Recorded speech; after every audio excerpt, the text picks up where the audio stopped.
오늘 설교 제목은 소년이 온다로 정했습니다. 한강 작가의 소설 제목인데요. 먼저 마태복음 25장 34절부터 45절까지의 말씀을 좀 길지만 읽어보겠습니다. 그때 임금은 자기 오른쪽에 있는 사람들에게 말하기를 내 아버지께 복을 받은 사람들아 와서 창세 때로부터 너희를 위하여 준비한 이 나라를 차지하여라. 너희는 내가 줄였을 때에 내게 먹을 것을 주었고 목말랐을 때에 마실 것을 주었고 나그네 되었을 때에 영접하였고 헐벗었을 때에 입을 것을 주었고 병들었을 때에 돌보아 주었고 감옥에 갇혔을 때에 찾아주었다 할 것이다.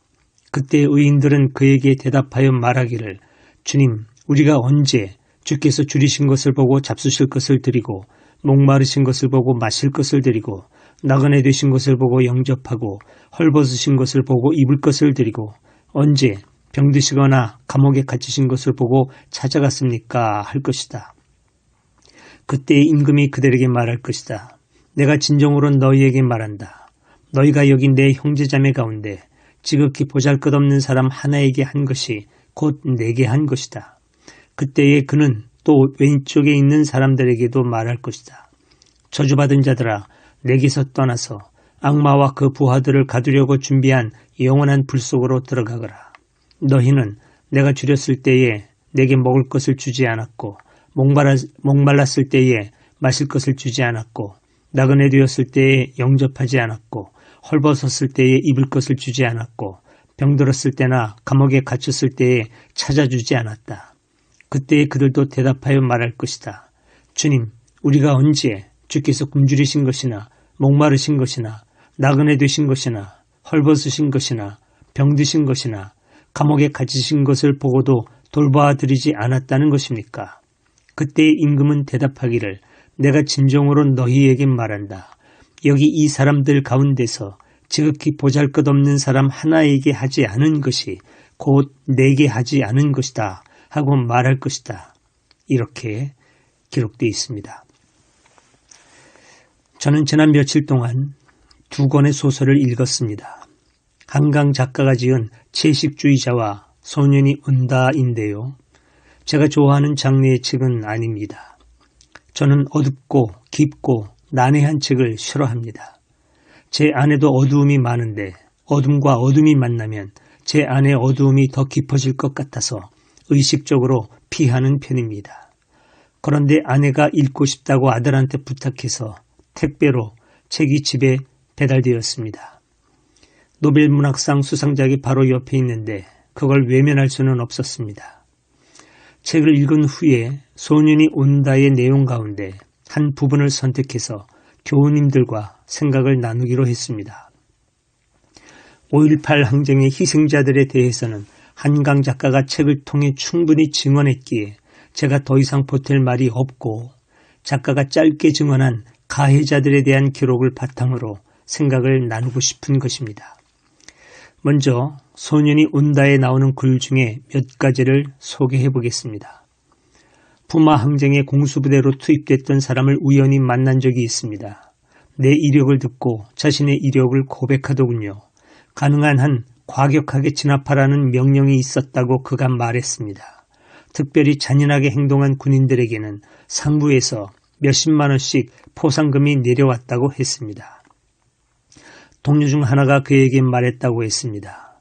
뭐가 문제냐? 맷값을 주면서 사람을 패라는데 안 팰 이유가 없잖아. 다음은 작가가 에필로그에서 한 말입니다. 특별하게 잔인한 군인들이 있었다. 처음 자료를 접하며 가장 이해할 수 없었던 것은 연행할 목적도 아니면서 저질러진 살상들이었다. 죄의식도 망설임도 없는 한낮의 폭력, 그렇게 잔인성을 발휘하도록 격려하고 명령했던 지휘관들. 특별히 잔인한 군인들이 있었던 것처럼 특별히 소극적인 군인들이 있었다. 피 흘리는 사람을 업어다 병원 앞에 내려놓고 황급히 달아난 공수부대원이 있었다. 집단 발포 명령이 떨어졌을 때 사람을 맞히지 않기 위해 총신을 올려 쏜 병사들이 있었다. 도청 앞에 시신들 앞에서 대열을 정비해 군가를 합창할 때 끝까지 입을 다물고 있어 외신 카메라에 포착된 병사가 있었다. 저는 어린아이나 부녀자들이 무참히 학살된 장면이 보도된 뉴스나 그런 장면이 담긴 영화를 볼 때 가끔 이런 상상을 합니다. 내가 그때 그 자리에서 살해 명령을 받은 군인이라면 기회를 봐서 살해 명령을 내린 지휘관을 쏘고 나도 죽고 싶다.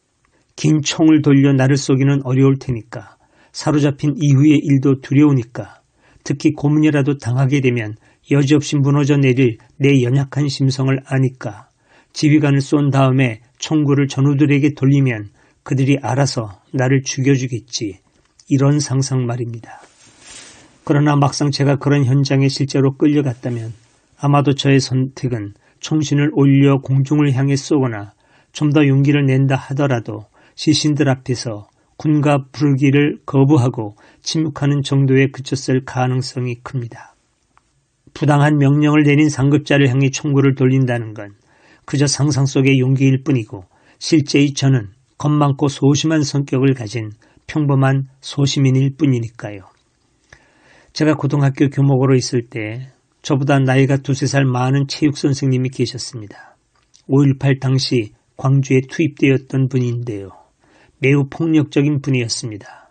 말도 그렇고 행동도 그렇고 학생들이 치를 떨었지요. 제가 학교를 떠난 뒤 몇 해 뒤에 그의 죽음에 대한 소식을 들었습니다. 사인이 자살이었다고 들은 것 같은데 기억이 정확하지는 않습니다. 아닐 수도 있습니다. 5.18 항쟁 당시 광주에 투입된 공수부대원 중에는 아무런 양심의 가책 없이 잘 먹고 잘 사는 사람도 있을 것입니다. 그러나 대부분은 그 체육 선생님처럼 엄청난 트라우마 속에 살고 있을 것입니다. 그 선생님과 좀 더 대화를 나누었으면 좋았겠다는 후회감도 듭니다. 어쩌면 그는 그런 일을 겪어도 양심의 가책 없이 잘 먹고 잘 사는 사람 쪽이 아니라 총신을 올려 공중에 쏜 사람 쪽이었을지도 모르는데 말입니다. 학교에서 일한 기간이 전부 합해서 20년이 되다 보니 여러 가지 일을 겪었는데요. 제가 대광에서 일하기 전에 서울의 한 여자 중학교에서 5년 동안 일한 적이 있습니다. 교목실과 상담실이 한 방에 있어서 여교사 2분과 한 방에서 근무했습니다. 2분 선생님 모두 연세가 많은 분이었고 여선생님이었고 영어 선생님이었습니다. 당시 20대였던 저를 목사라는 이유로 깍듯이 대해주셨지만 저에게는 모든 면에서 존경스러운 선배 선생님이셨습니다. 그 중에 한 분은 중도 퇴직을 고민하고 계셨습니다. 갈수록 타성에 젖어가는 자신을 용서하기 힘들다는 게 이유였습니다. 거의 모든 아이들이 좋아하고 존경했던 선생님인데 자신이 그만두어야 더 젊고 유능한 교사가 와서 아이들을 더 잘 가르칠 것이라는 생각을 늘 떨쳐내지 못했습니다. 저는 그분에게 말했습니다. 선생님의 바람대로 선생님보다 아이들을 더 사랑하고 더 유능하고 더 잘 가르치는 분이 온다면 좋겠지요. 그런데 냉정히 생각해보면 그럴 가능성보다는 그렇지 않을 가능성이 더 큽니다. 반대의 가능성도 충분히 있고요. 그렇게 되면 그 영향은 고스란히 아이들에게 갈 것입니다. 다행히 선생님은 제가 떠날 때까지 그 학교에 남아 계셨습니다. 인간 세상에는 별 고민 없이 악을 선택하는 사람들이 많습니다. 반대로 자신의 부족함을, 최선을 다하지 못함을 견디지 못하는 사람들도 많습니다. 자본주의 사회에서 대체로 전자는 후자보다 경쟁력이 강합니다. 그래서 후자가 자신을 책망하며 어떤 형태로든 자신의 자리를 떠나면 그 자리는 전자가 차지할 가능성이 커집니다. 그렇게 되면 우리 사는 세상은 더욱 살기 힘든 세상이 되겠지요. 이 책은 말로 설명하기 어려운 부분이 많습니다. 내용은 전달할 수 있겠지만 그 안에 담긴 의미와 정서는 옮기기 어렵습니다. 직접 한번 읽어보시기를 추천합니다. 하지만 그 현장 한가운데 있었던 당시 공수부대원들에 대해서는 제가 하고 싶은 말이 조금은 있습니다.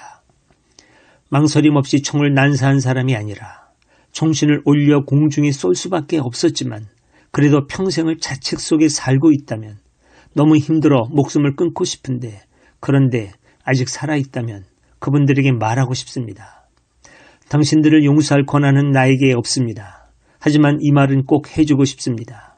당신이 죽으면 당신이 살아왔던 삶의 자리는 아마도 망설임 없이 총을 난사한 사람이 차지하게 될 겁니다. 라고 말입니다. 오늘은 여기까지 하겠습니다. 고맙습니다.